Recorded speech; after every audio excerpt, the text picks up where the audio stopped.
আসসালামু আলাইকুম রহমতুল্লাহি ওবরকাতুহু। সম্মানিত দর্শক, আওয়ামী লীগের শীর্ষ নেতাদের অনেকেই পালিয়েছেন। অনেকে পালা থেকে ধরা পড়েছেন, অনেকে ধরা পড়েননি। অনেকের পালানোর কাহিনী নিয়ে আমরা কিছু ঘটনা শুনেছি, আর অনেকে রীতিমতো এমনভাবে পালিয়েছেন কাক পক্ষী টের পায়নি, যাদের বিরুদ্ধে বিস্তর অভিযোগ এবং যাদেরকে পেলে জনগণ, সেটা আওয়ামী লীগ নেতা হন কিংবা পুলিশ কর্তা হন কিংবা সামরিক কর্মকর্তা হন, যাদের দুর্নাম এবং বদনাম এমন পর্যায়ে ছিল, মানুষ যদি তাদেরকে হাতে পেত, পাড়িয়ে তাদেরকে একদম পিষে মেরে ফেলত, তাদের হাড্ডি গুড্ডি রক্ত মাংস সব আলাদা করে ফেলত। এবং এই সকল দুর্বৃত্ত যারা হাজার হাজার কোটি টাকা লুটপাট করেছেন, দেশে বাইরে পাচার করেছেন, খুন করেছেন, জখম করেছেন, দম্ভ করেছেন, মানে মানুষকে অমানুষ বানানোর জন্য বিগত দিনে সর্বোচ্চ তারা শক্তি প্রয়োগ করেছেন, সেই মানুষগুলো ম্যাজিক্যালি একেবারে ভ্যানিশ, যাকে বলা চিসিং ফাঁক করলে যেমন দরজা খুলে যায়, সেই আলিবাবা 40 চোরের ঘটনার মতো এইভাবে তারা বাংলাদেশ থেকে হাওয়া হয়ে গেছেন। আমরা তাদের টিকিটি পর্যন্ত স্পর্শ করতে পারিনি এবং এখনো পর্যন্ত আমরা জানি না। তো এই মানুষগুলো কিভাবে গেলেন? তাদেরকে নেওয়ার জন্য কি 7 ফ্লিট, আমেরিকার যে সপ্তম নৌবহর এসেছিল? ভারতের রাফেল বিমান কি এসেছিল? কোনো সাবমেরিন কি আমাদের বুড়িগঙ্গা নদীতে এসেছিল? তাহলে তারা গেলেন কিভাবে, কেন গেলেন এবং কিসের মাধ্যমে গিয়েছেন?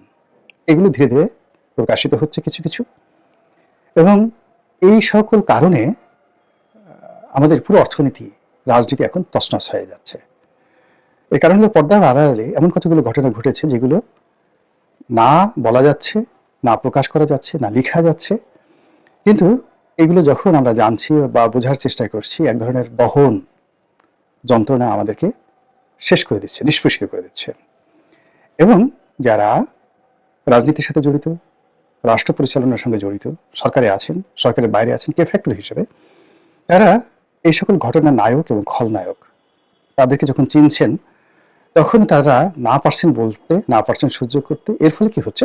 রাষ্ট্র কাঁপছে, পুরো রাষ্ট্র ব্যবস্থা কাঁপছে, এবং এই কম্পনের ফলে অদ্ভুত রাষ্ট্রের যে রিদম, সেই রিদমটা নষ্ট হয়ে যাচ্ছে এবং অদ্ভুত সব এখানে অনাসৃষ্টি তৈরি হচ্ছে। তো যেটা বলছিলাম, অতি সম্প্রতি যেটি একেবারে প্রমাণিত, যে একটা বিরাট সংখ্যক লোক, বিভিন্ন দুর্নীতিবাজ সাবেক এবং বর্তমান কর্তা, যারা এখনো ভুল পাল্টে আছেন, তাদের সঙ্গে আর্থিক লেনদেনের মাধ্যমে তারা বাংলাদেশ ছেড়েছেন। এবং প্রাথমিকভাবে ধারণা করা হয় যে কম করে হলে 10,000 কোটি টাকা এখানে লেনদেন হয়ে গেছে। কেউ 200 কোটি টাকা দিয়েছেন, কেউ 500 কোটি টাকা দিয়েছেন, কেউ 100 কোটি টাকা দিয়েছেন, কেউ 1 কোটি টাকা দিয়েছেন, কেউ চেক দিয়েছেন, কেউ নগদ দিয়েছেন, কেউ সহায় সম্পত্তি লিখে দিয়ে গেছেন। এইভাবে এ যাবৎকালে কম করে হলো 10,000 কোটি টাকা। এই 10,000 কোটি টাকা সে সকল দুর্নীতিবাজরা হয়তো 10 বছরে ইনকাম করেছে, আর নব্য দুর্নীতিবাজরা মাত্র 10 দিনে এই 10,000 কোটি টাকা হাসিল করেছে। এক। 2 নম্বর হলো যে এই 10,000 কোটি টাকা কি এখন দেশে আছে? না, এর একটা বিরাট অংশ পাচার হয়ে গেছে ডলারে। ফলে কি হলো দেখুন, এই সরকার ক্ষমতা আসার পর রেমিটেন্সে, যাকে বলা হয় বিপ্লব হয়েছে, ঝড় বয়ে গেছে রেমিটেন্সে। বাংলাদেশ ব্যাংকে যে পরিমাণ ডলার এসেছে, এই ডলারের কারণে ডলার মূল্য 100 টাকার নিচে চলে আসা উচিত, কিন্তু সেই ডলার মূল্য সরকারের যখন পতন হলো তখন 117 টাকা ছিল, এখন সেটা 127 টাকা কেন হলো, আরো 10 টাকা বাড়লো কেন? মূল কারণ হলো এই 10,000 কোটি টাকা নব্য যারা দুর্নীতিবাজ তারা কিন্তু পাচার করে দিয়েছে, কোনো সন্দেহ নেই। এ গেল একটা।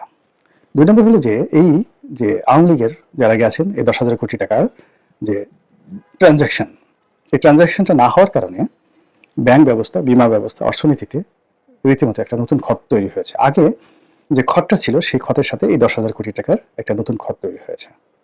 তার সঙ্গে সঙ্গে যে আন্ডারহ্যান্ড, আন্ডার টেবিল যে লেনদেনগুলো হচ্ছে ইদানিংকালে, এবং কিছু খবর জাস্ট যেগুলো শোনা কথা শুনেছি, মানে পিলে চমকানো। যেমন ধরুন, আওয়ামী লীগের একজন নেতা, আওয়ামী লীগ মাইন্ডেড একজন ব্যবসায়ী, তো তিনি এক মুহূর্তে যাদের হাতে ক্ষমতা আছে, সেটা রাজনৈতিক দল হোক, রাষ্ট্র ক্ষমতা হোক, প্রশাসন হোক, তাদের কারো কারো নামে, আত্মীয় স্বজন নামে, বিশ্বস্ত এজেন্টের নামে তাদের বিপুল সম্পত্তি তারা পাওয়ার অফ অ্যাটর্নি দিয়ে গেছেন। এবং এই পাওয়ার অফ অ্যাটর্নির মাধ্যমে, যেমন ধরুন আওয়ামী লীগের নেতা ক, তিনি তার সম্পত্তি, যেমন একজন রাজনৈতিক ক্ষমতাধর লোক আছেন খ, খয়ের বন্ধু আছেন গ, গয়ের বন্ধু আছেন ঘ, ঘয়ের বন্ধু আছেন উমু, এইভাবে উমুর নামে তিনি সেই পাওয়ার অফ অ্যাটর্নি দিয়ে গেছেন। এখন উমু এই সম্পত্তি বিক্রি করছে, অনেকগুলো সম্পত্তি বিক্রি হয়ে গেছে, অনেকগুলো বিক্রি হওয়ার প্রক্রিয়াতে আছে, এবং এই বিক্রির যে টাকা, এটি লন্ডনে যাচ্ছে, কানাডাতে যাচ্ছে, দিল্লিতে যাচ্ছে, কলকাতাতে যাচ্ছে। ফলে কি হলো, অর্থনীতি অস্থির।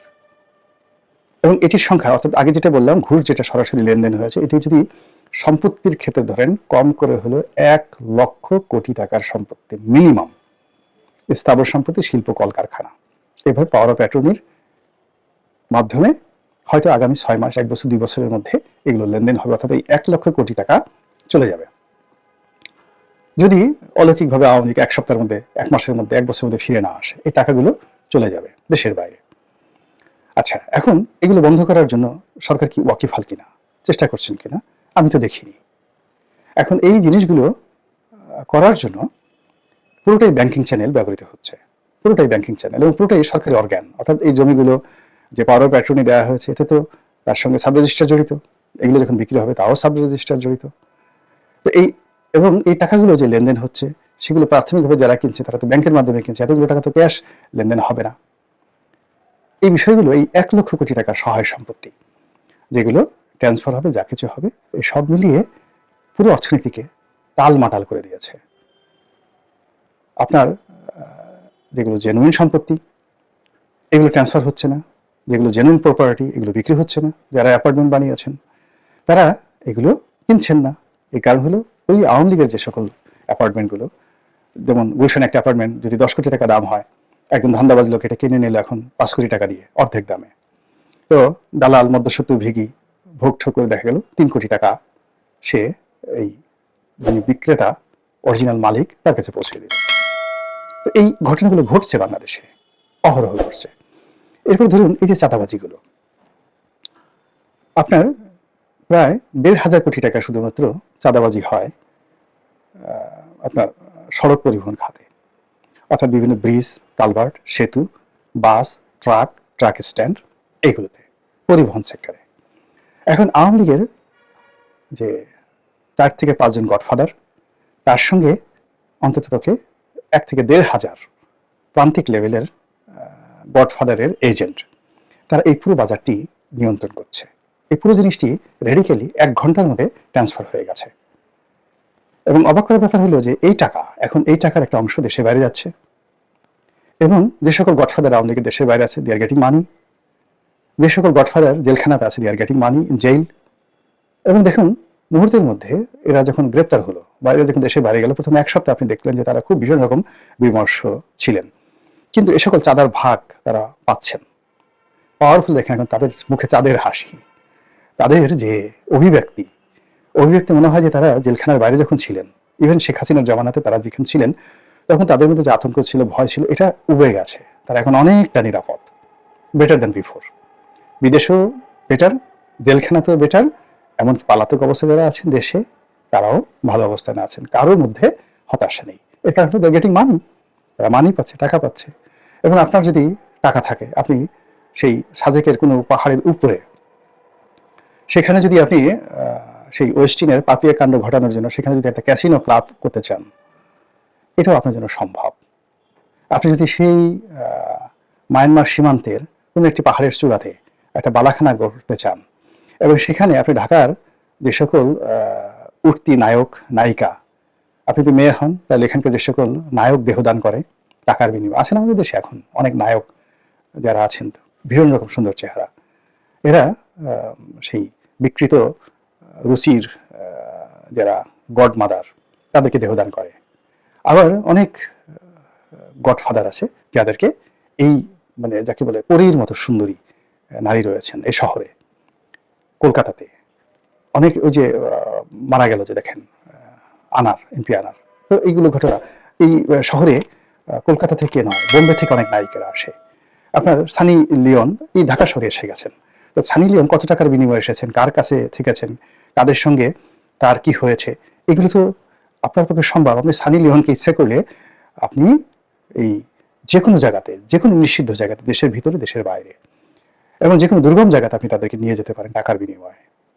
এবং এগুলো আপনি দেখেছেন যে মোল্লা ওমর যতদিন জীবিত ছিলেন, তারপরে বিন লাদেন যতদিন জীবিত ছিলেন, যে গুহায় তারা থেকেছেন, তাদের বিত্ত বিলাসের অভাব হয়নি। তারা সেখানে টাটকা KFC খেয়েছেন, পিজা হাটের পিজা খেয়েছেন, কোনো অসুবিধা হয়নি।